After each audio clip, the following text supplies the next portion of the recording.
যতবার হিজরতের কথা আমরা আলোচনা করব, যতবার হিজরি সনের কথা উল্লেখ করব, যতবার হিজরি সনের গণনা করব, যতবার হিজরি সনের স্মরণ আমাদের আসবে, হিজরি সনকে কেন্দ্র করে হিজরতের স্মরণ আসবে, ততবার আমরা ভেতর থেকে এক অবর্ণনীয় প্রেরণা, সাহস, স্বপ্ন আমরা দেখতে পাব।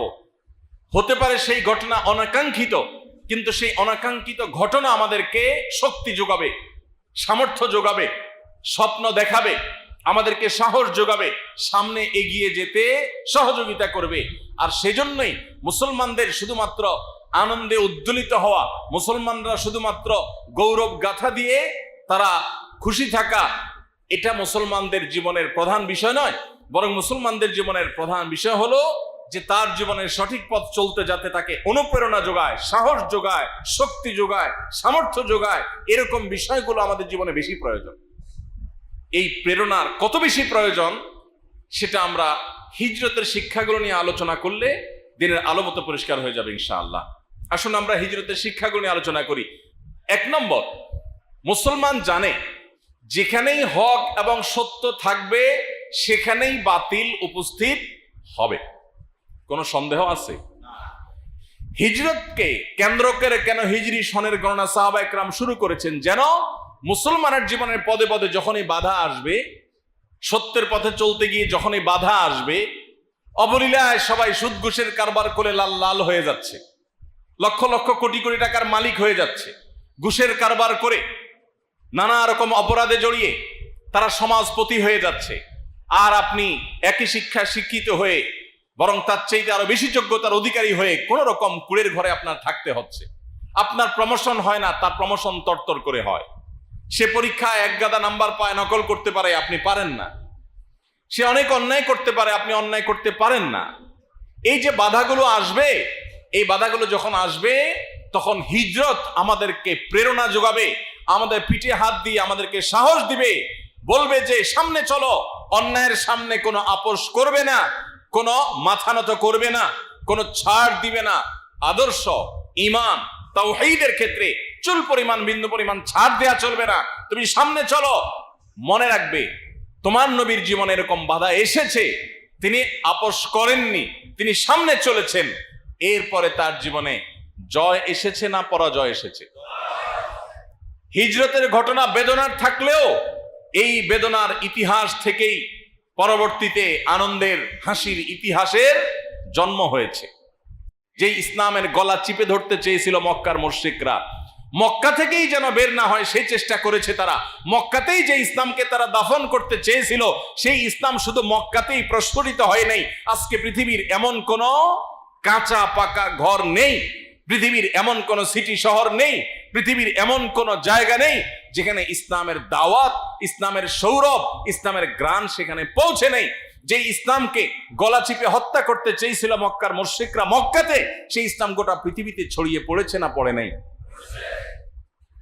হিজরত দ্বিতীয় যে বিষয়টি আমাদেরকে শেখায় সেটা হলো জীবনে কখনো ইমানদার ডিপ্রেশনে পড়ে নিরাশ হয়ে যাবে না। হিজরত আমাদেরকে সেই শিক্ষা দেয়। কিভাবে দেয়? যখন মক্কা থেকে হিজরত করে সাহাবীরা মদিনায় চলে আসে, নবী সাল্লাল্লাহু আলাইহি ওয়াসাল্লাম রাতের অন্ধকারে মদিনায় চলে আসেন, তখনও হয়তো কেউ কল্পনাও করে নাই যে মাত্র 6-7 বছরের ব্যবধানে, সামান্য কয়েক বছরের ব্যবধানে মুসলমানরা যেখানে মক্কায় থাকতেই পারছে না জান বাঁচাইয়া, সেখানে বীরের বেশে বুক ফুলিয়ে মাথা উঁচু করে আল্লাহর বড়ত্ব প্রকাশ করতে করতে তারা মক্কায় প্রবেশ করবে। গোটা মক্কা তাদের কর্তলগত হবে। যারা জুলুম করেছে তারা সবাই পদানত হবে। অস্ত্রের জোরে নয়, কোনো মানুষ হত্যা করে নয়, রক্তপাত করে নয়। একরকম নবী করিম সাল্লাল্লাহু আলাইহি সাল্লামের যে বিশাল বড় বহর নিয়ে মদিনা থেকে মক্কার পথে রওনা দিয়েছেন, এই বহরের কাছেই মক্কার সমস্ত মানুষ নতি স্বীকার করেছে। ন্যূনতম প্রতিরোধ করার মতো মানসিক শক্তি পর্যন্ত তাদের ছিল না। এইভাবে আল্লাহ তাদেরকে দুর্বল করে দিয়েছেন। তাহলে হিজরত মনে হতে পারে কঠিন সময় মুসলমানদের জন্য, কিন্তু এই কঠিন সময় মুসলমানদের জীবনে সহজ এবং ভালো সময়ের সূচনা করেছে, ভালো সময়ের জন্ম দিয়েছে। এর অল্প ব্যবধান পরে মুসলমানরা চিরকালের জন্য হাসি হেসেছেন, মক্কাকে কিয়ামত পর্যন্ত সময়ের জন্য বিজয় করেছেন এবং স্বাধীন করেছেন। নিজের সমস্ত কষ্টের গ্লানি তারা দূর করেছেন আল্লাহর অনুমতি সাপেক্ষে। আল্লাহ সে তৌফিক দিয়েছেন। অতএব জীবনে যখনই কঠিন সময় আসবে হিজরতের এই শিক্ষাটা যেন আমাদের মনে পড়ে। স্মরণ থাকবে তো ইনশাআল্লাহ।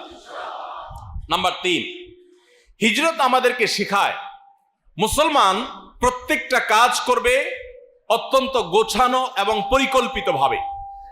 আমাদের প্রিয় নবী সাল্লাল্লাহু আলাইহি সাল্লামের হিজরত নিয়ে অনেক গবেষণা হয়, এখনো অনেক গবেষণা, অনেক স্টাডি হয়, অনেক রিসার্চ হয় যে প্রিয় নবী সাল্লাল্লাহু আলাইহি সাল্লাম কিভাবে হিজরত করেছেন। তার হিজরতে এরকম সুনিপুণ পরিকল্পনা ছিল, এত চমৎকার প্ল্যান মাফিক হিজরত করেছেন তিনি যে সেটা রীতিমতো এখনো গবেষণার খোরাক।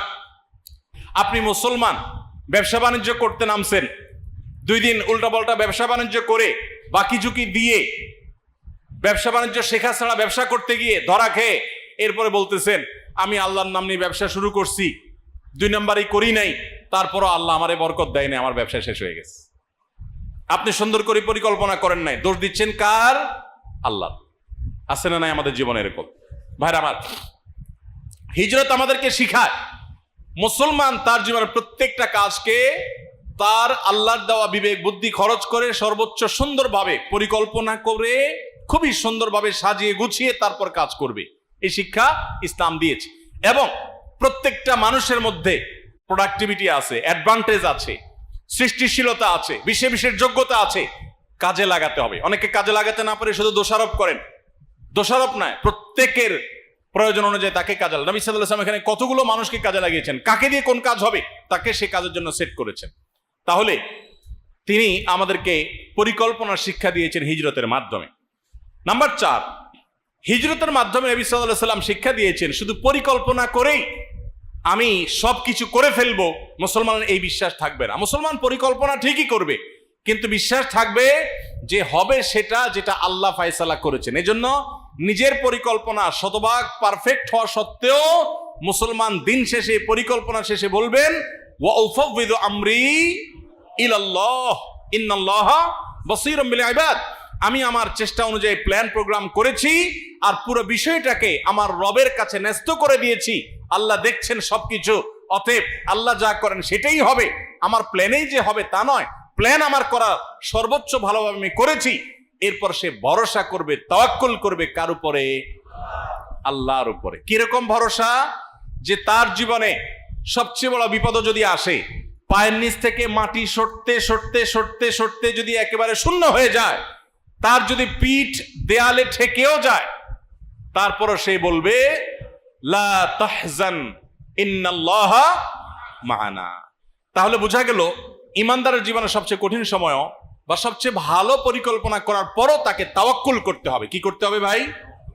কারণ আল্লাহ কোরআনে বলেছেন ইন্নাল্লাহা ইউহিব্বুল মুতাওয়াক্কিলিন। আল্লাহ তাআলা কাকে ভালোবাসেন? তাওয়াক্কুলকারীদেরকে ভালোবাসেন। ভাইরা আমার, তাহলে আমরা হিজরত থেকে চতুর্থ শিক্ষা পেলাম তাওয়াক্কুলের শিক্ষা, আল্লাহর উপরে ভরসার শিক্ষা, নির্ভরতার শিক্ষা। তাহলে হিজরতের ঘটনা আমাদের জীবনের পদে পদে দরকার, তার শিক্ষাগুলো আমাদের জীবনে দরকার আছে না নাই?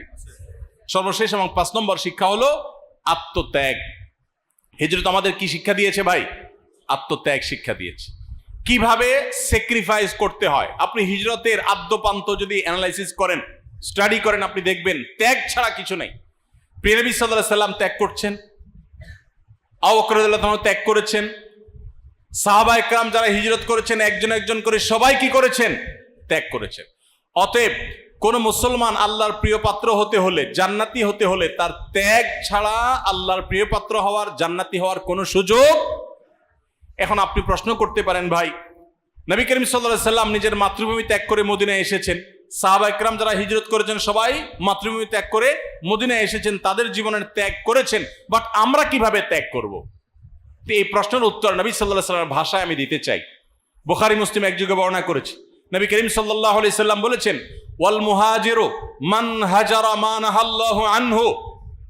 আল্লাহর কাছে মুহাজির ওই ব্যক্তি, শুধুমাত্র মাতৃভূমি ত্যাগ করলেই মানুষ হিজরতকারী হয় না, তারা তো হিজরতকারী আছেনই, এর পাশাপাশি আল্লাহ যা নিষেধ করেছেন সে নিষিদ্ধ বস্তুকে যে ব্যক্তি ত্যাগ করে আল্লাহর খাতিরে, মাতৃভূমি ত্যাগ করতে যেরকম মানুষের কষ্ট লাগে, দুঃখ লাগে, মন চায় না, তারপরে তাকে ত্যাগ করতে হয়, ঠিক একইভাবে কোনো হারাম, কোনো অন্যায়, কোনো অপরাধ, কোনো খারাপ কাজ, এটা ত্যাগ করতে মানুষ চায় না, কিন্তু আল্লাহর জন্য যদি সে ত্যাগ করে, সে যদি স্যাক্রিফাইস করে, সে যদি ছেড়ে দেয়, এই ব্যক্তি আল্লাহর খাতায় মুহাজির হবে ইনশাআল্লাহ। তাহলে আমাদের মুহাজির হওয়ার সুযোগ হারাম কাজ বর্জন করার মধ্য দিয়ে। সবাইকে মুহাজিরদের মর্যাদা চাইতো ইনশাআল্লাহ। আল্লাহ তাআলা আমাদের সবাইকে মুহাজিরদের মতো মর্যাদা অর্জন করার তৌফিক দান করুন। আল্লাহর জন্য সমস্ত হারামকে ছেড়ে দেওয়ার, বাদ দেওয়ার, সমস্ত হারামকে ত্যাগ করার ঈমানের শক্তি আরশে আজিমের মালিক আমাকে, আপনাকে, আমাদের সবাইকে যেন দান করেন। আল্লাহর কাছে আমরা সবাই দোয়া করি, আল্লাহ আপনি আমাদের সবাইকে মুত্তাকি পরহেজগার বানায় দেন।